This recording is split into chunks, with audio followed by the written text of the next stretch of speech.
Hello guys, welcome back to my YouTube channel. അപ്പോൾ ഇന്ന് വിഷു ആണ്.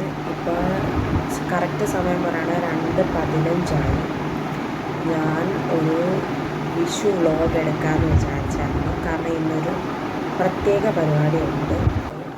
ബാക്കി വരുന്ന പോലെ ഞാൻ കാണിച്ചു തരാം. ഓക്കെ, കുളിച്ച് റെഡിയായി വന്ന് കണിയൊക്കെ കണ്ടു. അപ്പോൾ ഞാൻ വിചാരിച്ചു നിങ്ങളെയും കൂടെ കണി കാണിച്ചു തരാമെന്ന്. ഇപ്രാവശ്യം കുറച്ച് സിമ്പിളായിട്ടാട്ടോ ഒരുക്കിയത്. ഇനി ഞാനൊരു ഔട്ട്ഫിറ്റ് കാണിച്ചു തരാം. ഇതാണ് എൻ്റെ ഔട്ട്ഫിറ്റ്. നമുക്ക് സമയമില്ല, തീരെ ടൈമില്ല. നമുക്ക് പെട്ടെന്ന് റെഡി ആവണം. 3:30 വണ്ടി വരും.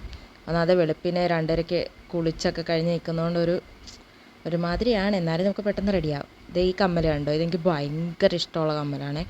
അപ്പം ഞാൻ വിചാരിച്ചു ഇത് പെയർ ചെയ്യാമെന്ന്. കാരണം ഡ്രസ്സിൽ ഇങ്ങനെ ഗോൾഡൻ ഡോട്ട്സ് വന്നിട്ടുണ്ട്. അപ്പോൾ ഗോൾഡ് ഓർണമെൻറ്റ്സ് ആയിരിക്കും കുറച്ചുകൂടെ ചേരുന്നതെന്ന് എനിക്ക് തോന്നി. കമ്മലൊക്കെ ഇട്ടു. ഇനി ഫെയർ ആൻഡ് ലവ്ലി ഇടുകയാണ്.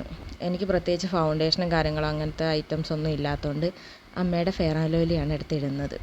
ആക്ച്വലി എനിക്ക് ഈ സാധനം ഇട്ട് കഴിഞ്ഞ് കഴിഞ്ഞാൽ കുരുവൊക്കെ വരും. അതുകൊണ്ട് ഞാൻ അത്രയും ഇമ്പോർട്ടൻ്റ് ആയിട്ടുള്ളൊരു ഇവൻറ്റിന് പോകുമ്പോൾ മാത്രമേ ഈ സാധനം യൂസ് ചെയ്യാറുള്ളൂ.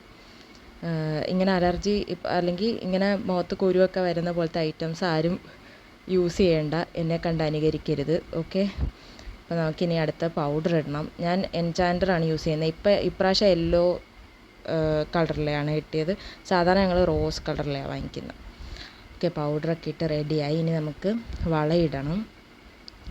ഈ ഗോൾഡൻ വള തന്നെയാണ് ഞാൻ പെയർ ചെയ്യാമെന്ന് വിചാരിച്ചത്. ഇത് ഫുൾ ഗോൾഡൻ അല്ല, കുറച്ച് വൈറ്റ് ബീഡ്സ് അതിനകത്ത് വരുന്നുണ്ട്. ഇങ്ങനെ വളയൊക്കെ ഇട്ടു. അത് കഴിഞ്ഞപ്പം ലിപ് ബാം ഇട്ടു. ഇനി ലിപ്സ്റ്റിക് ഇടണം. ആക്ച്വലി ലിപ്സ്റ്റിക് എൻ്റെ കൂട്ടുകാർ തന്നാണ്. അവളുടെ ലിപ്സ്റ്റിക് ആയിരുന്നു. ഒരു പ്രാവശ്യം കൊണ്ടുവന്നപ്പോൾ ഞാൻ ഇട്ടപ്പോൾ അവൾ പറഞ്ഞു നല്ല ഷെയ്ഡാണ്, നിനക്ക് ചേരുന്നുണ്ടെന്ന്. അങ്ങനെ അവൾ എനിക്കത് തന്നു. പാവം, സ്നേഹമുള്ള കുട്ടിയാണ്. അപ്പം ഞാൻ അവളെ സ്മരിച്ചുകൊണ്ട് ഈ ലിപ്സ്റ്റിക്കൊക്കെ ഇട്ടിട്ട് സുന്ദരിയായിട്ടാണ് ഇപ്പോൾ പോകാറ് എല്ലായിടത്തും. ആക്ച്വലി ഈ ഷെയ്ഡ് ഭയങ്കരമായിട്ട് ഇഷ്ടപ്പെട്ടു. എന്തായാലും താങ്ക് യു കുട്ടാ. ഞാൻ ഇത് എന്തായാലും സൂക്ഷിച്ച് വെക്കും. ഞാൻ എപ്പോഴും ഓർക്കുകയും ചെയ്യും. ഓക്കെ, അപ്പോൾ നമുക്കിനി കണ്ണെഴുതാം. ഞാനിപ്പം എൻ്റെ പഴയ ഐലൈനർ തീർന്നായിരുന്നു. അപ്പോൾ ഞാൻ ഈയിടയ്ക്ക് വാങ്ങിച്ചതാണ്, മറ്റേ ഡാസ്ലറിൻ്റെ സ്റ്റിക്ക്. അത് വെച്ചിട്ടാണ് ഞാൻ കണ്ണെഴുതുന്നത്. ഇത് നല്ല ഇതാണ് കേട്ടോ, പെട്ടെന്ന് ഉണങ്ങും. എൻ്റെ കണ്ണിന് ഇതാണ് നല്ലത്. കാരണം ഒന്നാമത് കുഴിഞ്ഞ പോലത്തെ കണ്ണായതുകൊണ്ട് പെട്ടെന്ന് ഉണങ്ങിയില്ലെങ്കിൽ ഫുള്ള് പടർന്നു പിടിക്കും. അങ്ങനെ ഇനി നമുക്ക് മുടിയൊക്കെ കെട്ടണം. ഒന്നാമത് മുടി നന്നായിട്ട് നനഞ്ഞിരിക്കുവാണ്. അപ്പം ഞാൻ വിചാരിച്ചു സൈഡിൽ നിന്ന് ഇങ്ങനെ വതർപ്പ് ചീവിട്ട് സൈഡിൽ നിന്ന് കുറച്ചും കൂടി ഇങ്ങനെ എടുത്തിട്ട് മുല്ലപ്പൂ വെക്കാം. മുല്ലപ്പൂ വാങ്ങിച്ചിട്ടുണ്ട്. അപ്പം അങ്ങനെ വെക്കാമെന്നൊക്കെയാണ് വിചാരിക്കുന്നത്. അറിയത്തില്ല ഇനി മൈൻഡ് ചേഞ്ച് ആവുമെന്ന്. ഇപ്പം തൽക്കാലം ഇങ്ങനെ കെട്ടിക്കൊണ്ട് പോകാൻ സമയവും ഇല്ല, ഒന്നാമത്തെ കാര്യം. അങ്ങനെ നോക്കാം. അങ്ങനെ മുടിയൊക്കെ ഞാൻ വതർപ്പൊക്കെ എടുത്ത് കെട്ടി. ഒരു വയലറ്റ് ക്ലിപ്പുണ്ട് എനിക്ക്, ഇതേ മാച്ചിങ് ആയിട്ടുള്ള ക്ലിപ്പാട്ടോ. ഞാൻ പൂ വെച്ച് കഴിഞ്ഞിട്ട് കാണിച്ചു തരാം. കുറച്ച് പൂവേ വാങ്ങിച്ചിട്ടുള്ളൂ. ഞാനപ്പോൾ പൂ വെച്ചിട്ട് കാണിക്കാവേ. അങ്ങനെ പൂവൊക്കെ വെച്ച് കഴിഞ്ഞപ്പം കാറ് വന്ന് അങ്ങനെ കാറിൽ കയറി പൊയ്ക്കൊണ്ടിരിക്കുകയാണ്. അപ്പോൾ ഞാൻ എന്താ ഇവൻ്റ് എന്ന് പറഞ്ഞില്ലല്ലോ. ഞങ്ങൾ ഇന്ന് ഞാനും വിസ്മയ എന്ന് പറഞ്ഞാൽ എൻ്റെ കൂടെ പാട്ട് പഠിക്കുന്ന കുട്ടിയും ആർണവ് എന്ന് പറഞ്ഞ കുട്ടിയുണ്ട്. ഞങ്ങൾ 3 പേരും ഞങ്ങളുടെ പാട്ട് ടീച്ചർ വിനീത മിസ്സിൻ്റെ കൂടെ ഒരു പ്രോഗ്രാമിന് പോവുകയാണ്. അപ്പോൾ കണി കാണുന്ന ടൈമിനാണ് പ്രോഗ്രാം. ചേർത്തലയിലുള്ള നാഗരി ശ്രീധർമ്മശാസ്ത്ര ക്ഷേത്രത്തിലാണ് പരിപാടി. അപ്പോൾ അതിന് ഞങ്ങളവിടെ ഒരു 4:30 ആയപ്പോൾ എത്തി. ഞാൻ അമ്പലം കാണിച്ചു തരാവേ. അമ്പലത്തിൽ ഞങ്ങൾ ചെന്നപ്പോൾ മേളമൊക്കെ നടക്കുമായിരുന്നു. നല്ല രസമുണ്ട്. വലിയ അമ്പലമാണ്. ഞാൻ വിചാരിച്ചില്ല ഇത്രയും വലിയ അമ്പലമായിരിക്കും.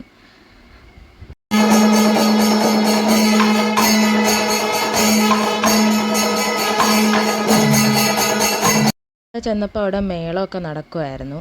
അപ്പം ഞാൻ വിചാരിച്ചു ഞാൻ നിങ്ങളെ ഔട്ട്ഫിറ്റ് ഒന്നും കാണിച്ചു തന്നില്ലല്ലോ. ഫുൾ മേക്കപ്പൊക്കെ ഇട്ട് കഴിഞ്ഞ്. അപ്പോൾ ഇതാണ് എൻ്റെ ഔട്ട്ഫിറ്റ്. അവിടെ നല്ല വെട്ടം ഉണ്ടായിരുന്നുകൊണ്ട് ഞാൻ കുറച്ച് വീഡിയോ എടുക്കാമെന്ന് വിചാരിച്ചു. ഞാനിനി പാട്ടിനിരുന്ന് കഴിയുമ്പോൾ ടീച്ചറിനെയും എൻ്റെ ഫ്രണ്ട്സ് 2 പേരെയും, എൻ്റെ കൂടെ പാട്ട് പഠിക്കുന്ന കുട്ടികളും കണ്ട അപ്പുറത്തിരിക്കുന്നു. ഞങ്ങൾ അവിടെ ഇരുന്ന് പാട്ടൊക്കെ പാടി. 7 മണി വരെ ഉണ്ടായിരുന്ന പരിപാടി. അത്യാവശ്യം നല്ല പരിപാടിയായിരുന്നു. നല്ലൊരു അറ്റ്മോസ്ഫിയർ ആയിരുന്നു. അങ്ങനെ അതൊക്കെ കഴിഞ്ഞ് ഞങ്ങൾ കാറിൽ കയറി. അങ്ങനെ ഞങ്ങൾ തിരിച്ച് വീട്ടിൽ വന്നു.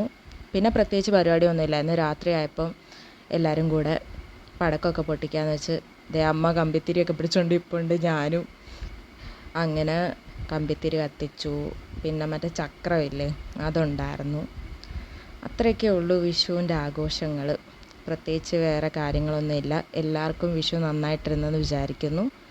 ഇത്രയേ ഉള്ളൂ ഇന്നത്തെ എൻ്റെ വീഡിയോ. ഞാൻ എൻ്റെ വീഡിയോ ഇവിടെ വൈൻഡ് ചെയ്യുകയാണ്. അപ്പോൾ ആദ്യമായിട്ട് വീഡിയോ കാണുന്നവരാണെങ്കിൽ സബ്സ്ക്രൈബ് ചെയ്യാൻ മറക്കരുത്. എല്ലാവരും ലൈക്ക് ചെയ്യുക, ഷെയർ ചെയ്യുക. അപ്പം എല്ലാവരും വിഷു നന്നായിട്ട് ആഘോഷിച്ചു എന്ന് വിചാരിക്കുന്നു. എനിക്ക് വിഷുവിൻ്റെ അന്ന് തന്നെ ഈ വീഡിയോ പോസ്റ്റ് ചെയ്യാൻ പറ്റിയിട്ടില്ല. അതിന് ക്ഷമ ചോദിക്കുന്നു. എന്തായാലും ഞാൻ ഇനി കണ്ടിന്യൂസ് ആയിട്ട് വീഡിയോ ഇടുന്നതായിരിക്കും. അപ്പോൾ ബൈ ബൈ.